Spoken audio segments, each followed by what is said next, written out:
Welcome everyone to the first video in a series of videos on how to do the I ratings on PilotEdge in Microsoft Flight Simulator 2020 utilizing the glass cockpit, the G1000, and that's going to be the focus of these videos. You can find very informative videos on the PilotEdge website for the I ratings by Keith. Keith usually focuses on using, the six-pack, the HSI, and I think the very useful and powerful videos to watch. Very informative and educational. But what I'm going to focus on here is how do you like to utilize a glass cockpit and the G1000 and with all its features to actually do all those ratings successfully. And today I'm going to start with the I-1 rating. I'm going to assume that you've actually read the briefing and what needs to be done on the rating. And I'm going to proceed with just basic description of what's going to happen and how to set up the aircraft and how to set up the G1000. And before I get started, I just want to talk a little bit about the peripherals or the extra software that I use with the Microsoft Flight Simulator in order to make it IR or IFR capable. I, um, I actually use ForeFlight and I connect it to the simulator using um, right here, 1 second,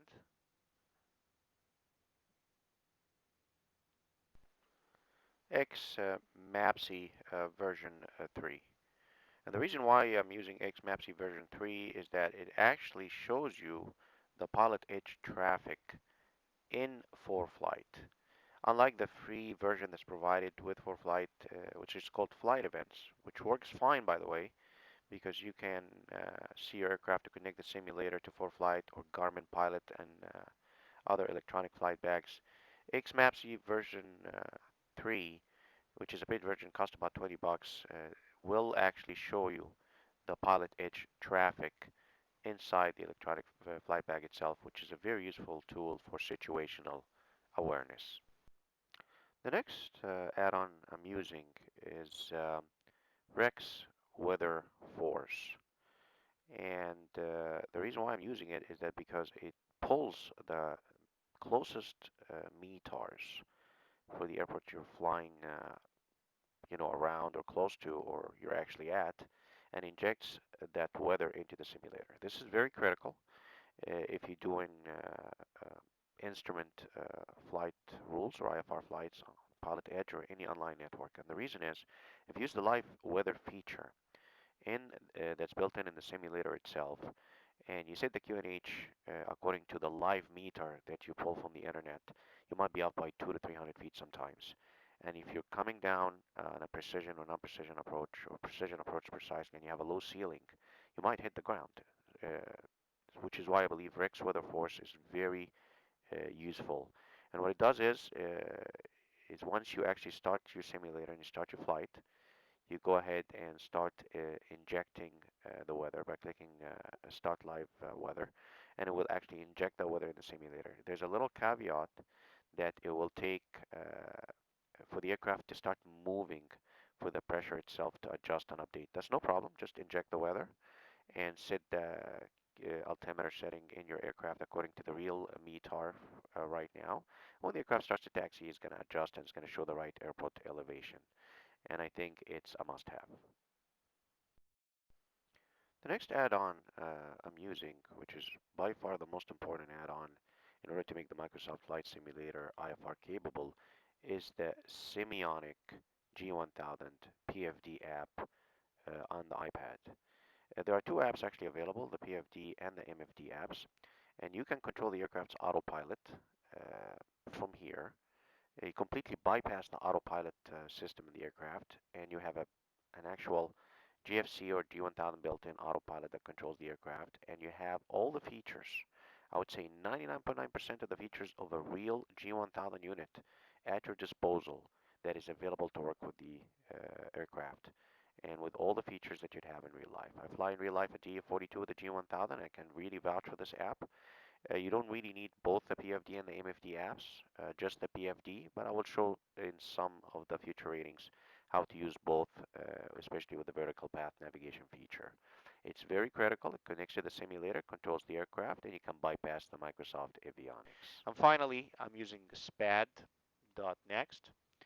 And what Spad does is simply connects the SciTech panels. I connect my SciTech panels to the simulator. You don't need that at all. You can use the mouse and move the throttles and everything in the sim manually, so it's not a big issue. But I'm using it to use my SciTech panels connected to the sim. All right, so we're over here right now at John Wayne Airport and currently on the West Ramp, as you can see, and we're gonna go ahead and file our flight plan on the PilotEdge website. As you can see here, Rex has already injected the weather for John Wayne, and the altimeter is 29907, so that's going to match. So we're good to go here, and I'm going to go ahead now and file the flight plan for the first rating. This is going to be an IFR flight. The call sign for my aircraft is Hotel Alpha Delta Alpha India. It's European. I actually live in Europe. And this is going to be the DA62, Diamond 62 aircraft, which has the GNSS, transponder mode Charlie, and it's not RVSM because I think the absolute ceiling for this aircraft is 18,000 feet, so not even close to RVSM or reduced vertical separation minimum airspace. All right, so that's there. The airspeed's 180 knots, KSNA, and we're gonna land KSNA. We're gonna file 3,000. Uh, you could file higher, it's not an issue. The thing is, I think in the rating description, he asked for you to file for 3,000. And the waypoint that we have is Seal Beach VOR as the route waypoint or fix that's going to be used. We're not going to use custom weather. There's no remarks. I have completed all the ratings, so I'm not going to ask for the rating. But when you make your first contact with ETC, you're supposed to mention that you're actually doing it for, you're doing the flight for the I-1 rating. Okay, so it looks like everything is here is good. We have IFR, call sign is good, and we have the speed. We have departure and arrival airports are the same. Seal Beach is the route, 3,000 feet. We don't need an alternate.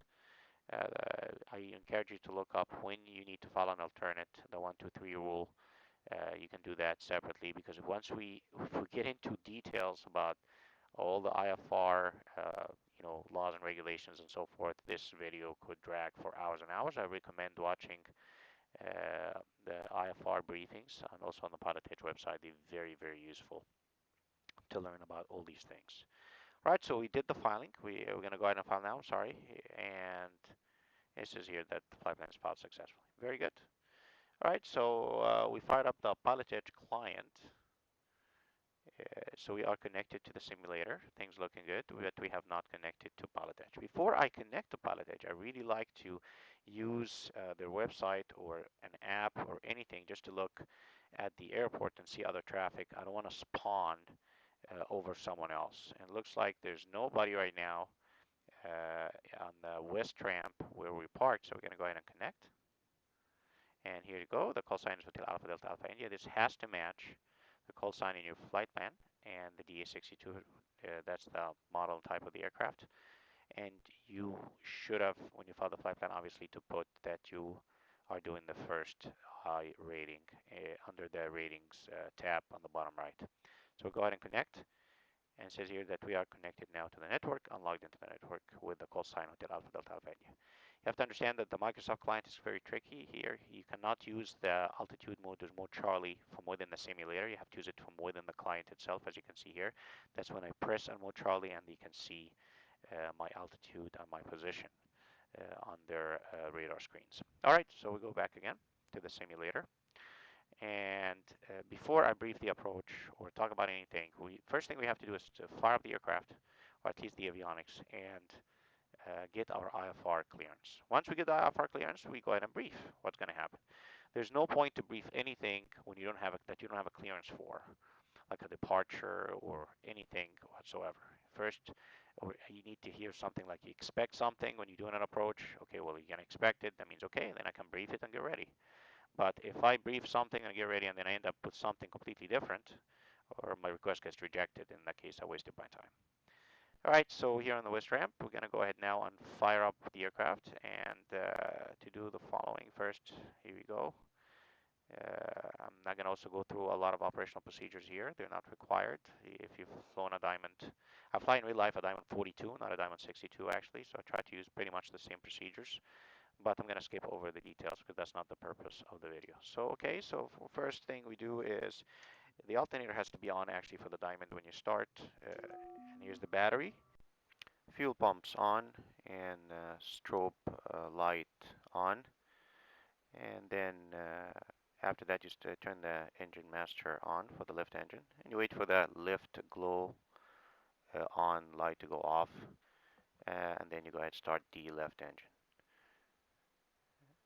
Of course, the MFD should be on in order to check that everything is in the green when it comes to the engine parameters for the started engines. We're going to turn that on real quick. Take a look. It looks like everything is in the green.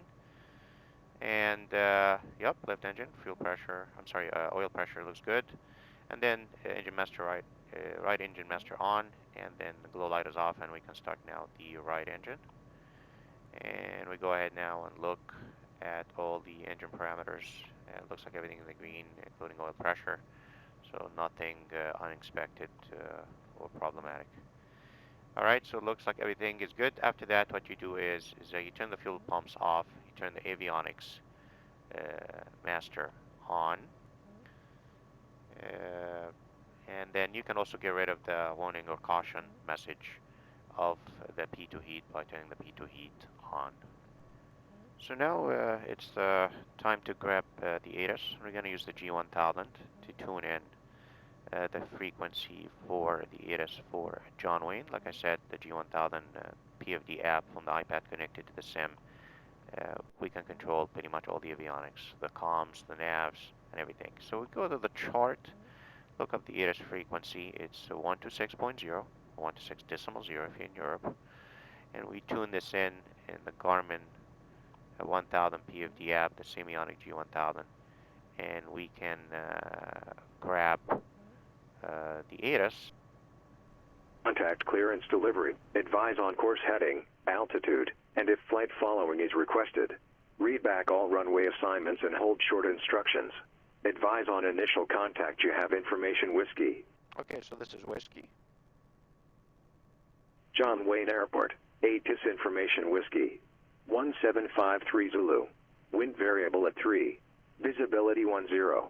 Few clouds at 2000. Temperature 30. Dew point 12.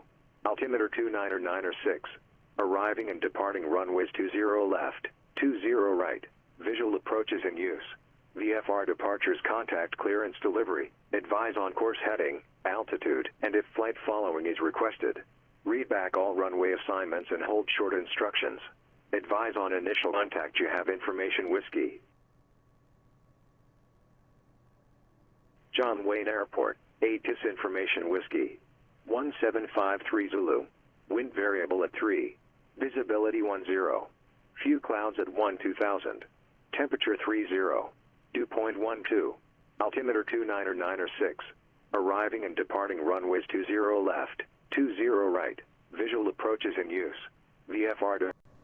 So the altimeter from the ATIS is 299 We're going to set that on the G1000, the Simionic G1000, and just again to re-emphasize, with Rex has already injected the proper altimeter in the simulator, but it's not going to update or actually show you the right airport elevation unless the aircraft starts to move when you start to taxi. So that's fine, that's a little caveat, and it's not a big deal, but it's going to update once we start moving. So the next thing now is we're going to copy the IFR clearance that we grabbed the ATIS, and the format is CRAFT, C-R-A-F-T. It's explained in detail in the briefing of the I-1 rating on the PilotEdge website. The C stands for clear to, the destination, and here it is John Wayne Airport, so we write that down. Clear to John Wayne. The route, obviously we're going to have Seal Beach, VOR in the route. I like to use certain symbols to make things easier for myself, and I'm going to explain that later as I write the clearance. Altitude is for the A is 4, F is frequency, the next frequency, and T is for the transponder mode. So we're going to go ahead now and call to get the clearance and to grab the frequency. Come back here, and I am going to click on the airport icon itself. Here we go, info, and it says here clearance delivery. Uh, Digital ADAS. Yeah, John Wayne clearance delivery was right there.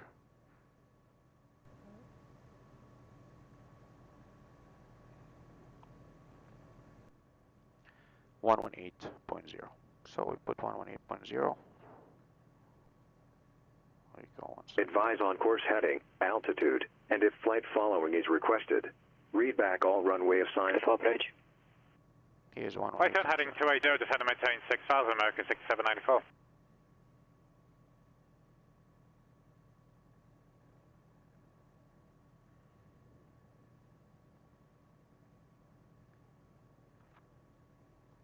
John Wayne delivery, Diamond Hotel Alpha Delta Alpha India, ready copy IFR clearance to John Wayne with whiskey. November 828 Romeo X-ray, John Wayne Tower, runway 20 right at Kilo, clear for takeoff. Yeah, any possibility of getting Lima? November 8 Romeo X-ray, continue to Lima, 20 right at Lima, clear for takeoff. Okay, proceed to Lima, cleared for takeoff, 8 Romeo X-ray. Hotel Alpha Delta Alpha India, John Wayne clearance cleared to John Wayne Airport. Via flight heading 230, ready access to Seal Beach, direct, maintain 2000. Expect 3000 5 minutes after departure. Departure frequency 128.1, squawk 6242. Clear to John Wayne, fly heading 230, radar vectors to Seal Beach, then direct, climb maintain 2000, expect 3000 5 minutes after departure. Departure frequency 128.1, squawk 6242, Hotel Alpha Delta Alpha India. Evacuate. American 6794, traffic 12 o'clock, 3 miles opposite direction. Altitude indicates 5,600. American 6794, we have a TA we're monitoring. There should be 1,500 feet below you. Okay, so let's get things a little bit quieter now. So what I'm going to do is American 6794, descend and maintain 5,000. so switch to COM 2. In the aircraft, it has well, unusable frequencies, and now it's quieter, so we can talk a little bit about clearance. So the clearance is craft. As you can see, we've been cleared to John Wayne Airport. That's the C. R is the route. We were told to fly heading 230. Then we're going to get radar vectors. She's going to give us headings to Seal Beach, and then direct to John Wayne. First, we're going to have to climb and maintain 2,000, and then we should expect 3,000 5 minutes afterwards. And then the departure frequency is 128.1, which we have to tune in, and the transponder squawk is 6242, and now we have to set everything up in the G1000. Okay, so the first thing we were told that we need to fly heading 230. So we set the heading bug in the G1000, as you can see here, with the heading up, or if you sighting panels, 2230. That's the first thing in the clearance. Then after that, we were supposed to get radar vectors to Seal Beach, and then direct. So we go ahead now and set up the flight plan in the G1000, and we enter the first waypoint, actually our departure airport, which is John Wayne, Kilo Sierra November Alpha. We enter that in the flight plan tab or feature of the G1000, and make that a little bit bigger so it can be easier to read. Then Seal Beach VOR, that's Sierra Lima, India, and we enter, and of course VOR in Southwest USA, not in Colombia. And then the destination airport again is John Wayne, Kilo Sierra November Alpha. And once this is loaded, you have pretty much the flight plan ready to go in the G1000. Of course, we know that we will expect the radar vectors to the ILS approach runway 20 right, because it's in the rating. But in real-world procedures, you shouldn't actually load an approach unless you've listened to the ADAS, You know that this is the approach in use, or you've heard from ETC that this is the approach that you should expect. Then you can load it and you can brief it. And loading it doesn't mean it's activated. Uh, when you press activate approach, the aircraft should go to the initial approach fix in the approach automatically, if the autopilot obviously is on. But in this case, you can just load it if you already know that this is the approach to expect. Now the next thing in our clearance is we're told to climb and maintain 2000 and then expect 3000 5 minutes after departure. I say 2000 with the altitude knob in the G1000. And then after that, we were told that the departure frequency is 128.1. I will put this as the standby frequency on COM 1. I like to set up my frequencies in a certain way. I like to put tower and approach on COM 1. I like to put, for example, ground on COM 2, and then I switch from COM 2 to COM 1 at the holding point, and I can utilize tower and the departure frequency. And finally, we're given a squawk of 6242 on the transponder. So we press transponder into the code 6242, and we set the mode to altitude. But like I said before, the Microsoft simulator doesn't communicate the transponder mode to the PilotEdge, so we have to use the client and press mode to Charlie. And for the purposes of this rating, I mean, we know that we will expect radar vectors for ILS runway 20 right. So I'm going to go ahead and load the approach in the Garmin 1000 by pressing on procedure and then selecting vectors for ILS, select approach. And just by loading it, we're not activating it, which means it's just sitting there after the end of our clearance, which is Seal Beach to John Wayne. And here it's asking us to enter the minimum, so we're going to go now to ForeFlight and find this information. So we go ahead now and grab the chart for the ILS approach runway 20 right for John Wayne. You can get it from Sky Vector for free or from your electronic flight bag, whichever that is. And there it is. It shows up obviously our location at the airport right now. This chart is geo-referenced. And we need now to look for the minimum that we are going to enter into the Garmin 1000. It should be located on the bottom right. And here it says 255 feet with a minimum runway visual range or RVR of 2400 feet. So 255. Garmin 1000 doesn't take, it only takes tens. So 240, 250, 260. So I'm going to enter 260 for the decision altitude and just load the approach, not activated, meaning it's just there after the destination, which is the limit of our clearance. And if I were to activate it, it would activate vectors to final. And in that case, you would see that it switched to localizer instead of GPS mode as you're getting vector to intercept. Again, we're just loading it right now.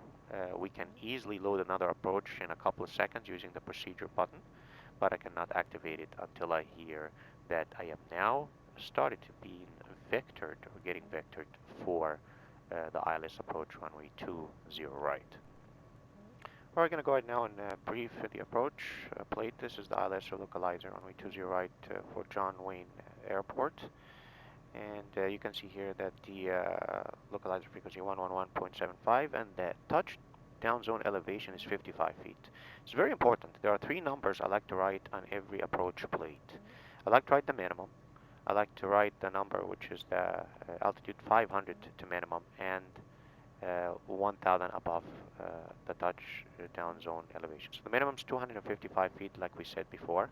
I write that down. I add 500 feet to it. I put 755.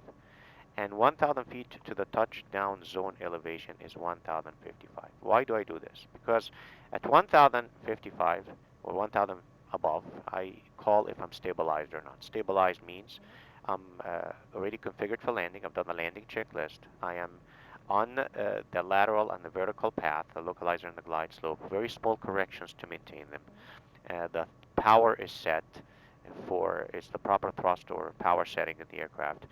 And that means I'm stabilized. If I'm not, I go around. 500 to minimum, that's 755 feet. It's a call out I make to see if I have clearance to land or not. And then, of course, the minimum to decide whether to continue or abandon the approach. So 1,000 above, stabilized, or 1,000 above, not stabilized, going around. 500 to minimum clear to land, or 500 to minimum negative clearance. In that case, I would call to get the clearance to see what's going on. and then the minimum to decide whether to continue or to go around. And then you have all the frequencies and special notes for the approach, and we're going to discuss this in just a minute. And these are pretty much the frequencies utilized for the approach. So you look now and you'll see that the final approach course is 196 degrees, and the localizer frequency is 111.75. This has been loaded automatically in the G1000 when you loaded the approach. You will see that because we loaded the ILS approach runway 20 right, that automatically the nav1 frequency is 111.75 and it's identified. The fact that you can read the identifier or the name of the fix right there means you don't have to listen to the Morse code, unlike older avionics equipped aircraft. Here it's already identified if you can see the actual name of the fix. And if you switch the CDI to nav1, it shows you that the final approach course has already been programmed for 196 and the frequency has been tuned in. And if you press again the CDI, it shows you the active frequency and nav2. It looks like our minimum is going to be 255 feet and 2400 feet is the RVR, minimum RVR. But it says here in the notes that the RVR is 1800, authorized with the use of flight director or autopilot or HUD, head-up display. We're going to be using the autopilot, so in that case, our RVR could be 1800 meters. I'm sorry, 1800 feet is irrelevant today because it's pretty much cavalcade. We're not going to do circling. We're not going to do the localizer approach, but you also have to brief a localizer only approach and the altitudes. The reason is you could encounter a failed glide slope, and then automatically this becomes a non-precision approach, and in that case the minimum will be according to your aircraft category based on the approach speed. Then it could be 1040 as you can see here, and this is a minimum descent altitude. The difference between the decision altitudes, precision approaches such as the ILS approach, for example. That one, you make a decision at that altitude, and then you can decide to execute the missed approach or continue. If you decide to execute a missed approach and you go below it a little bit, it's legal, at least in Europe. You can check in the US or not, I'm not sure, but I think it's a decision altitude. You can go below it a little bit as you decided, you give it full power, aircraft could come down a few feet below it and then start to climb, that's fine. However, the minimum descent altitude for non-precision approaches, which is 1040 here, for example, for localizer only, this is, you don't mess with that. You cannot go below that. It's called minimum descent altitude, which means for yourself, I would set at 50 feet to it, 30 feet to it, depending on the type of aircraft you're flying, and make my own minimum, for example, be, in my case, I would use 1090 feet, just to be on the safe side. All right, that's not the case here. Now we brief the missed approach. Missed approach here is just climb 3000 straight ahead on the localizer to looks like it's a waypoint Mino, which is 10.9 DME. If you look here on the G1000, I have the DME information. Nav1 is connected to Nav1. This is under the PFD settings. So when you click PFD, you press DME, you can make it disappear. You can press on it to make it appear again. And it shows you the frequency for Nav1 and the DME distance used for 1. Bearing 1, I'm also using a bearing for the ILS for Nav1, and bearing 2 for any other frequency you want. And in that case, why don't we put the Seal Beach VOR station? I mean, we have nothing to lose there. And I would put on Nav2 115.7. And that's the Seal Beach. Wait, oh, it's been identified, as you can see. Seal Beach right here. And that shows you the bearing to Seal Beach VOR, the double lined arrow, and that is, and the distance also to the Seal Beach VOR. Now we have everything is at our disposal, and we're pretty much ready to go. So we got our clearance, we got our frequencies. Now I'll show you how I like to set up my COM frequencies. I like to put on COM2 ground, and I'll explain why in just a second. So ground west 132.25, it's on the chart right here, 132.25. So I'm going to put that here, 132.25. There you go. Heading 165. That's the ground frequency Right, on COM 2. 165, 8 Romeo X-ray. We're on COM 2. Delta Echo Charlie Sierra Sierra Los Angeles Tower is 120.95. 120.95, Delta Echo Charlie Sierra Sierra. For flight. Delta 8 Romeo X-ray, 2 miles from Snake, cross Snake at 3000, clear ILS, runway 20, right approach. Okay, yeah. Okay, and for flight I'm going to put my route, KSNA, fly KSNA. And what I'm going to do is I'm going to put procedure. Not going to load any procedures right now, but we will load the ILS. We will load the ILS approach vectors to final when we start getting vectored for the ILS approach. Okay, it looks like we're good here. I have the aircraft type. I have 3,000 feet, and I have the 3 numbers already here, and we will be able to see them when we superimpose or put the georeferenced approach chart. So it looks now that the avionics are set up, so let's now set up our COM frequencies. I really like to put the ground frequency as active frequency on COM 2. It's good to utilize the fact that if your aircraft has more than COM 1 and COM 2 to utilize them. The ground frequency now, there are 2 frequencies in for flight that you can see, but since we're parked west, it says John Wayne Ground West is 132.25. I'm going to put this as active frequency and on COM 2. And then what I like to do is to put on COM 1 tower as active and the approach frequency that we received in the clearance on standby. This way, when I get to the holding point, I just go ahead and press 1 button to switch from COM 2 to COM 1. I have the tower frequency ready, and I have my departure frequency ready.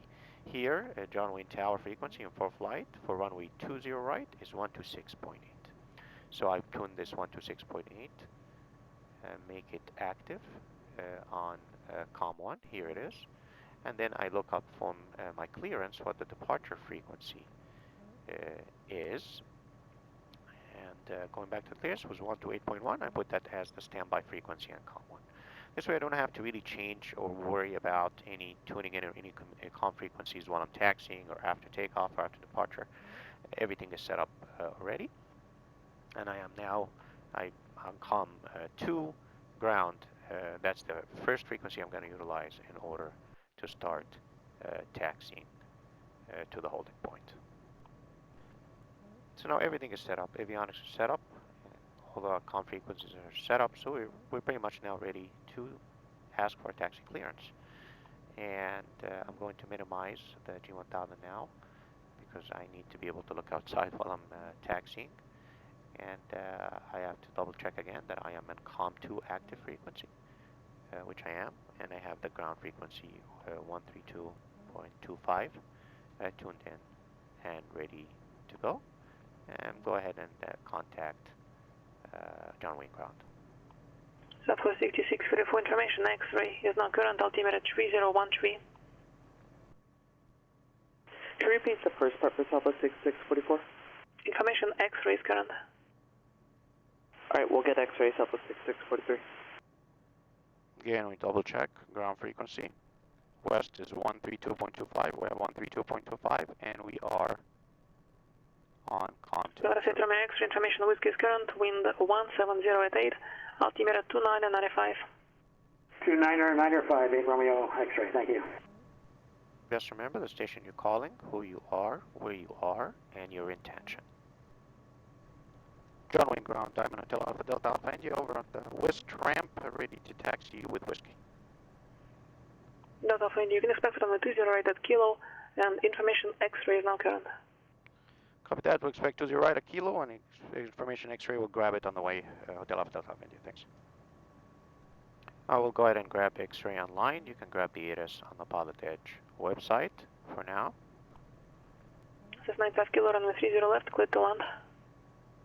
Here we go. Clear to land to... Okay, taxi light on, and brake release. You look right and left, and you start a taxi. There's no push back here, So you can just turn at the parking position. Nothing is going to damage the aircraft or the fuel station. Again, there's a caveat to the Microsoft Flight Simulator. You cannot listen to COM1 and COM2 simultaneously. You would have to switch, so it's a good idea to use the online ATIS. Okay, now we're in taxi. Circle departure K516 with request. K516, go ahead. Change of plans. I'm going to do a touch and go, request to do a touch and go at Banning, Bravo November Golf, and then continue with flight following to John Wayne.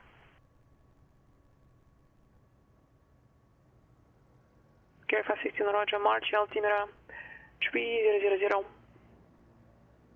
Right now we're taxiing Bravo. K516. And of course, as you're taxiing, you need to do the taxi checks. If we follow the proper, operating procedures, supposed to check the compass, check the AHRs as you turn right and left, check the brakes, check your engine instruments, check the flight controls. Also, you can do them when you're stationary or while you're moving in a small piston aircraft. Again, I want to emphasize one thing. It's very tricky with Microsoft Flight Simulator right now with some of the caveats, like for example, not being able to listen to COM2 or receive on COM2 and COM1 simultaneously. So you'd have to switch frequencies and listen to the ATIS and come back to the active frequency to speak to ATC. That's no problem whatsoever. ATC and PilotEdge is very understanding and accommodating when it comes to this, and they let you change or switch frequency. Also, some of the micro stutters that you're watching right now that you see while I'm taxiing, it was not there while I'm recording the video. I think it has to do with the overlay of the video card recording as I am doing the taxiing. The upcoming holding point is a secondary holding point for ILS operations. It's the latter, so we continue to the holding short point coming up later. And the next right is Kilo. That's where we're gonna hold short, get the aircraft ready for departure, and then we call tower on COM1.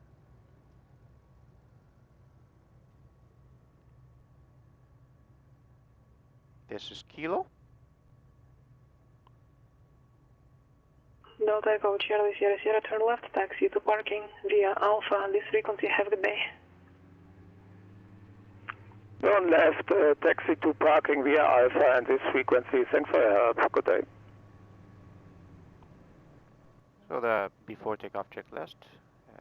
We'll get ready now. All lights on, fuel pumps on. Takeoff on the Diamond flapless. And we have the lateral is set. Here's the heading bug 230. We have the vertical is set, 2,000 feet that we need to climb to. And we have our COM frequencies also set. And now we're on COM1.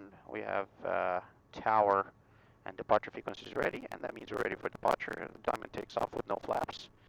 Flapless, at least the Diamond 42 does, and I'm good to go now. So I'm going to contact tower and tell them I am ready for departure.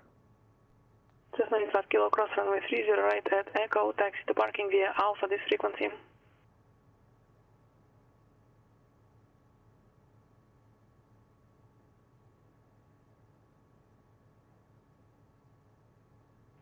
Cross at Echo, continue via Alpha. I got a big 85 Kilo pass at 5 with a note that appropriate wave altitudes are always 500 on top of 1,000, so you would be at 5,500 going eastbound ideally.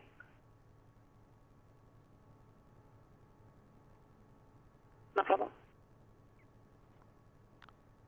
John Wayne Tower, Diamond Hotel Alpha Delta Alpha India, holding short at Kilo, runway 20 right, ready for departure IFR. Hotel Alpha Delta Alpha India, John Wayne Tower, runway 20 right at Kilo, line up and wait. Runway 20 right at Kilo, line up and wait, Hotel Alpha Delta Alpha India. Now everybody be careful with this. This is not a takeoff clearance.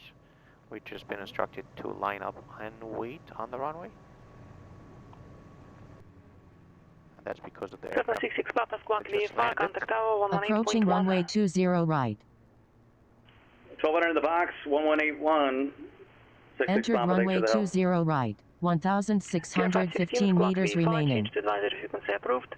You can check back on this frequency when you're leaving. Sector clear, right side clear. Squawk VFR and we'll check back on this frequency after Banning. Thank you. And we wait here. K516. Alright. Hotel Alpha Delta Alpha India, runway 20 right at Kilo, clear for takeoff. 20 right at Kilo, clear for takeoff, Hotel Alpha Delta Alpha India. Delta State Romeo X-ray taxi to parking via Bravo, monitor ground, we'll see you.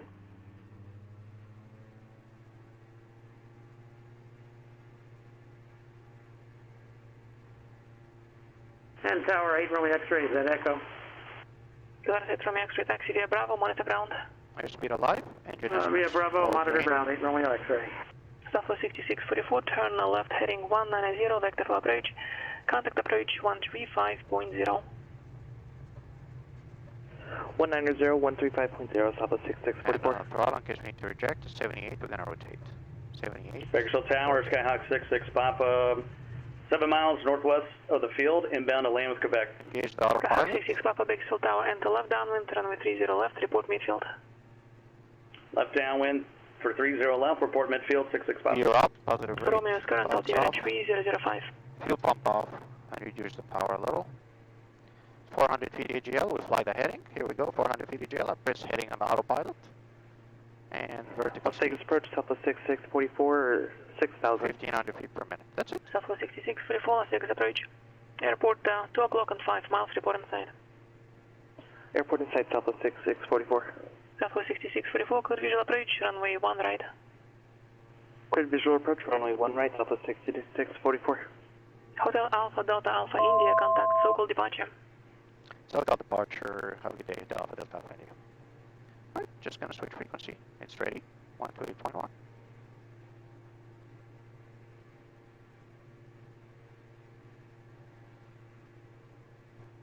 SoCal departure, good afternoon. Diamond Hotel Alpha Delta Alpha India, 1,500, climbing 2,000. Hotel Alpha Delta Alpha India, SoCal departure, via contact. Turn right heading 330, climb and maintain 3000. Turn right heading 330, climb and maintain 3000, Hotel Alpha Delta Alpha India. So now you're going to set the new altitude with altitude knob to 3000. And you turn the header bug to 330. The aircraft is going to continue its climb to 3,000 feet. It's going to capture that altitude and we'll turn right heading 330.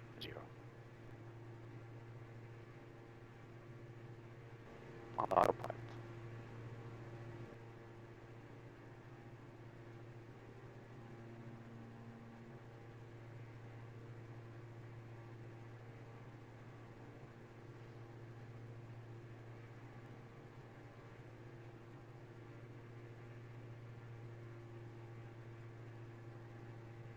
That's it. We have 3,000 set on the altitude. It's going to get captured, and we have the heading set 330. And then when I hit 100 knots, I'm going to click flight level change, which means this aircraft is going to maintain 100 knots as it climbs. Caution, TFR ahead.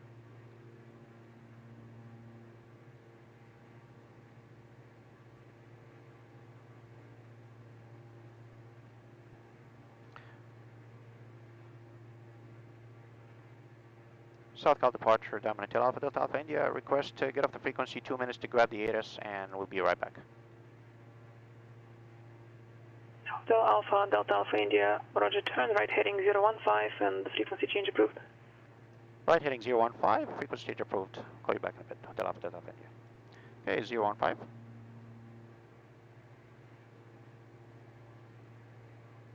That's it, I just turned the heading. We're going to go ahead now grab the ATIS. And the ATIS frequency, I believe, is 126. And I'm going to put it on COM 2. Here we go. Let's back up, 126. And switch to COM 2. Soft flight following is requested. Read back all runway assignments and hold short instructions. Advise on initial contact you have information X-ray. John Wayne Airport, ATIS information X-ray, 1853 Zulu, wind 170 at 8, visibility 10, few clouds at 8,000, temperature 31, dew point 14, altimeter 29 or 9 or 5, arriving and departing runways 20 left, 20 right, visual approaches in use, VFR departures contact clearance delivery, advise on course heading, altitude, and if flight following is requested. Read back all runway assignments and hold short instructions. Okay, we're good. I'm going to go back to COM 1. and we grab the ATIS. All right. Now we're going to tell her we have information X-ray and we'd like to request vectoring for ILS runway 20 right.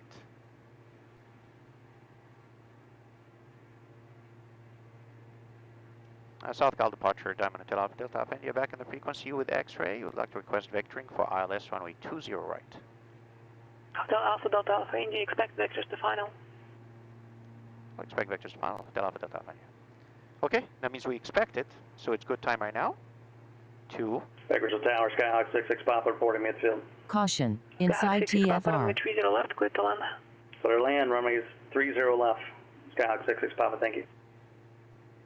Bring this back. I think the altimeter was 29 or 9 or 5, so we're going to adjust the altimeter to 9 or 9 or 5.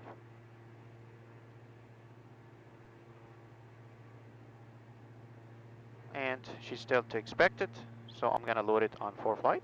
Procedure, approach, ILS 20 right, and vectors to final at route.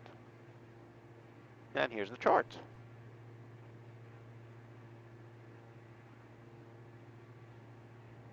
Nice for situational awareness. Have the pen in hand always, and a piece of paper, and keep writing all the instructions she's going to give you.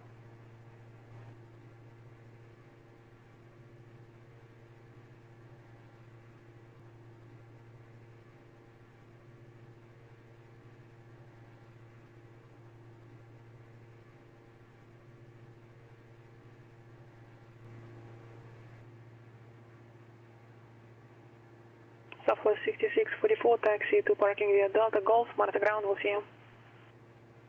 Delta Golf, monitor ground, we'll see you, Southwest 6644.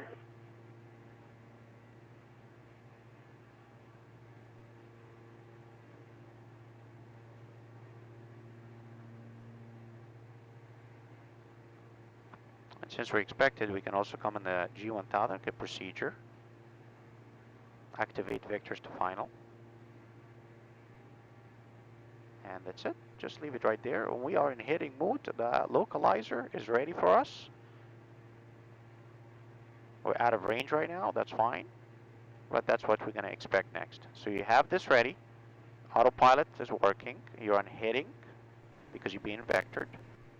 So you have the vectors to final activated in the flight plan, but you are not to press the approach button on the autopilot, which intercepts the localizer and the glide slope until you hear the word from ETC that you have been cleared for the ILS approach.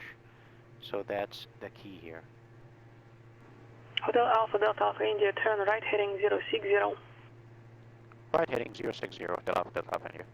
Okay, so heading back 060.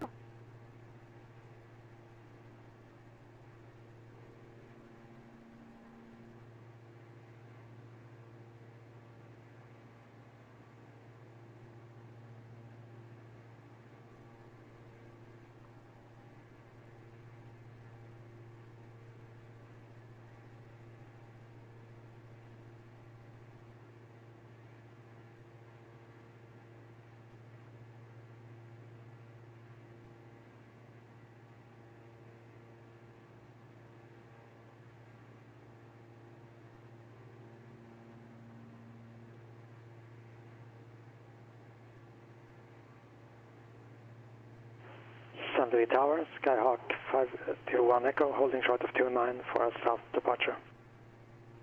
Skyhawk 521 Echo, San Luis Tower, make left downwind, departure runway 29, clear for takeoff. Clear for takeoff, runway 29, Skyhawk 521 Tango. Hotel Alpha Delta Alpha India, turn right heading 165. Right heading 165, Hotel Alpha Delta Alpha India. Okay, so heading back 165.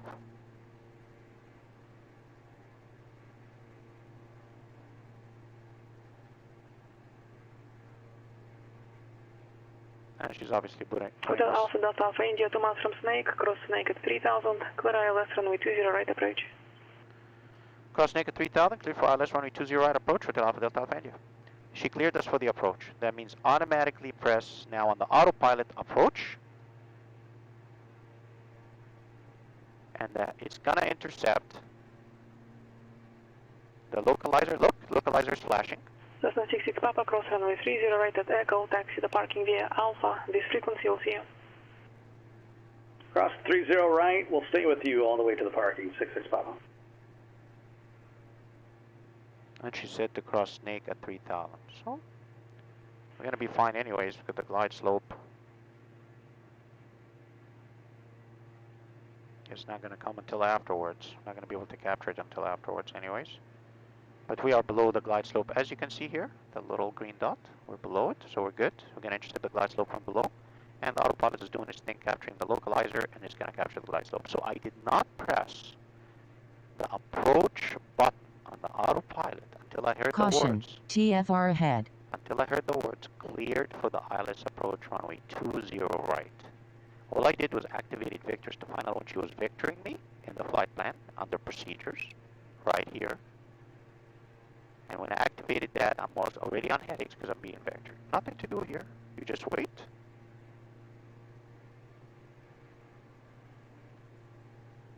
And the autopilot is going to do its thing.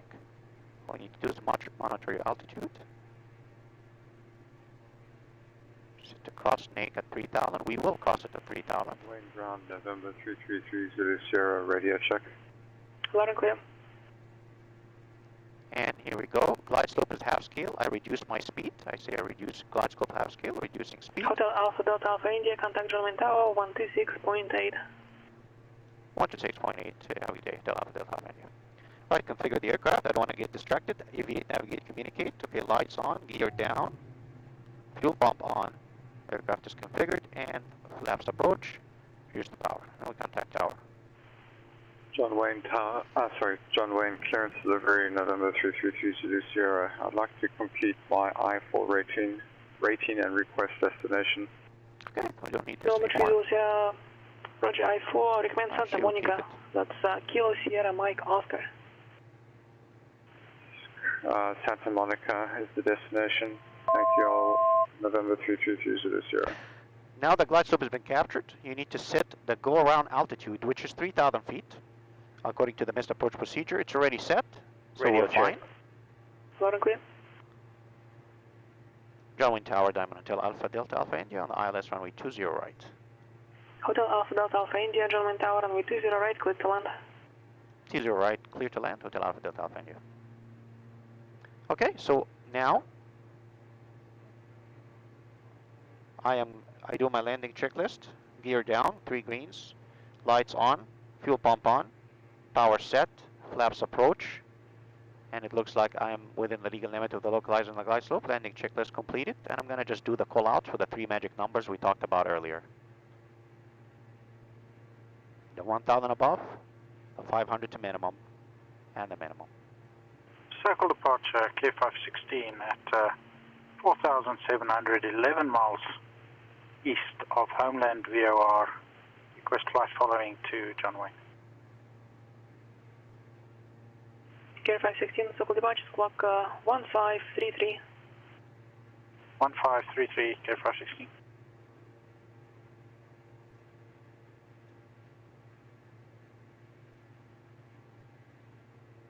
K516 with a contact, March altimeter 3000. 3000, K516. Urban clearance, Cessna 321 Tango Bravo, request. Cessna 321 Tango Bravo, urban clearance, go ahead. Cessna 321 Tango Bravo, this is Skyhawk 172 Slant Golf. Would like flight following to the XMapsy via the Los Angeles Special Flight Rules at 4,500, please.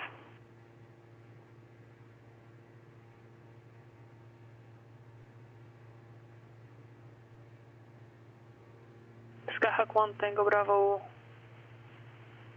Roger. If you go into THIP, it's going to be northbound, and Special Flight Rules is going to be south of Burbank.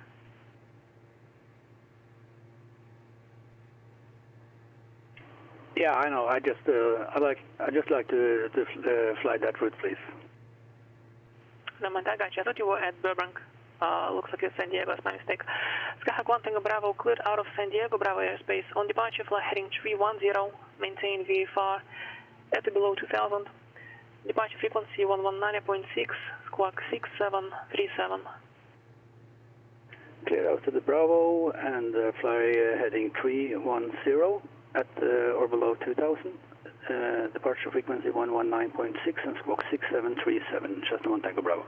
Say that correct. 3 mile final runway 20 right. 1,000 above, stabilized. That's the first number, the 1055 that I wrote down on the chart.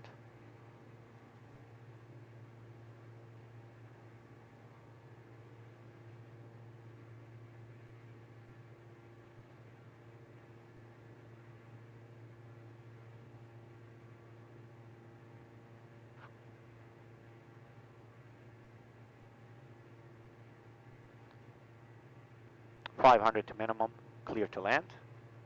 And I really don't need the chart anymore because I have the minimum right here on the G1000. Pay attention to the outside. I can now disconnect the autopilot and fly, obviously. 500. One little catch to understand with the Simionic G1000 is that when you disconnect it, because it's controlling the plane, including the autopilot, very tricky, it's going to pitch down. So you need to be able to pull up and trim. All right, anyways, I'm going to disconnect the autopilot now. Here you go, see it wants to pitch down, but I'm going to keep it trimmed. I'm going to trim it and control. Here we go.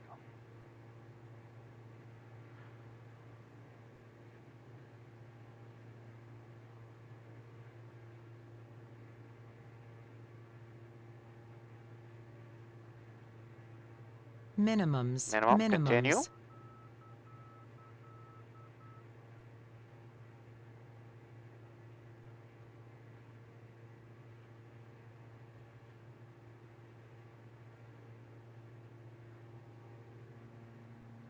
Idle. Now start the flare.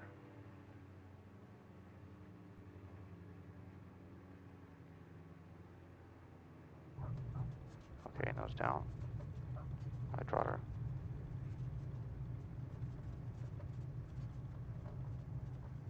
High trotter and a little bit braking. Make the next one, it's no problem. Flaps up. And fuel pump off. You can make this one.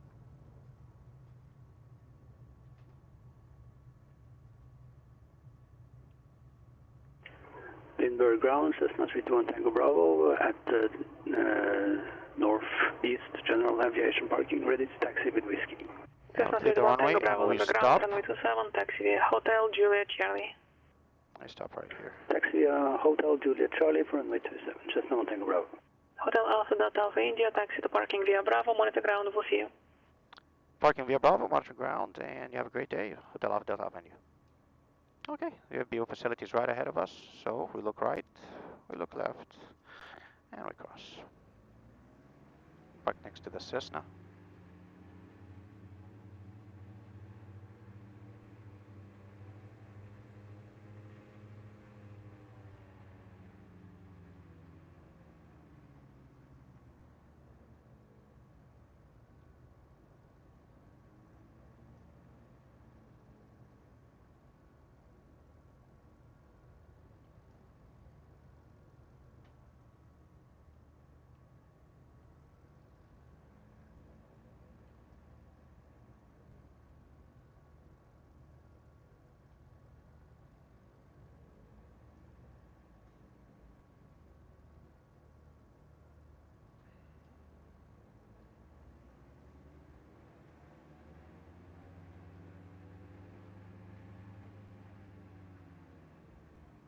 Okay, we're good now. Set the brakes. And you turn all the lights off except for the strobes. And P2 heat off. And also avionics off. You're supposed to leave the engine running for about 2 minutes because it's turbocharged. Not in, I mean, we're not going to do this here, obviously. And then what we do now is to shut down the engine masters. Here's left engine. Santa Maria Tower, Right Skyhawk 52 Tango, about 10 miles northwest, landing with Echo.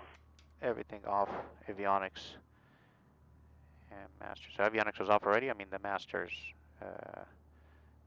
off, and everything has been shut down. And what you do now is you come into the client. Obviously, turn off the mode Charlie. You don't need that, and we can disconnect now. So in order to debrief this real quick, we can look at this again. So what we did was the following. Just it's a story. First, you get the ATIS. After you get the ATIS, you copy the clearance. After you copy the clearance, you go ahead and set up all the avionics, including, what are you going to do after takeoff? What altitude you need to climb to? Set up the frequencies and utilize COM2 and COM1. Set up the FMS or the flight plan, the transponder code. So you make sure the lateral, the vertical, and the frequencies are set on the G1000. After that, you go ahead and brief the departure. If it's a departure procedure, we're going to talk about this in later ratings when things get a little bit more complicated when it comes to the departure procedure. This one was pretty simple. They give you a heading, you fly that heading. Then after that, you go ahead and brief the approach after you request it and you're told to expect it. And you go ahead and program it in the FMS. You select the approach, vectors to final, whatever it is. And then you fly in headings with autopilot. After takeoff, you have to understand when you press autopilot after takeoff, the G1000 autopilot, what it does is it catches the roll and the pitch. Roll meaning if you're level wings, it's going to keep the wings level, and pitch is going to keep that pitch. All right, so I kept that until 400 feet AGL, cause runway heading. And then I pressed heading on the autopilot and automatically went to the heading bug that I had set to 230, which is the heading I was instructed to fly after takeoff. Okay, whether I'm in pitch mode or vertical speed mode, I changed the vertical speed 1500 feet per minute and reduced it later. It doesn't matter, it's going to capture the altitude that I have set because the altitude is armed already and I know I'm not going to violate my altitude restriction no matter what. And that's it. It's just a matter. She gave me altitudes, she gave me headings. I just set the altitude, new altitude. I set a vertical speed to climb to it if I need to, and if I'm not climbing already, and I set the headings and so forth.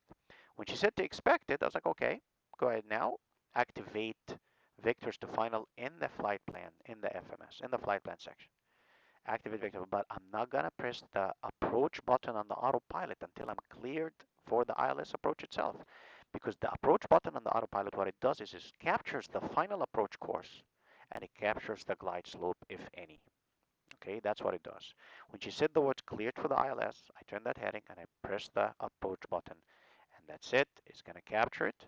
Once the glide slope was captured and the aircraft started to descend with the glide slope, I set my go around altitude and using the altitude knob, because in case I need to go around, that's the altitude already set and waiting for me that I need to climb to, and I'm not going to violate it. All right, and I make the 3 call outs. Okay, the 3 magic numbers, I call them the 3 magic numbers.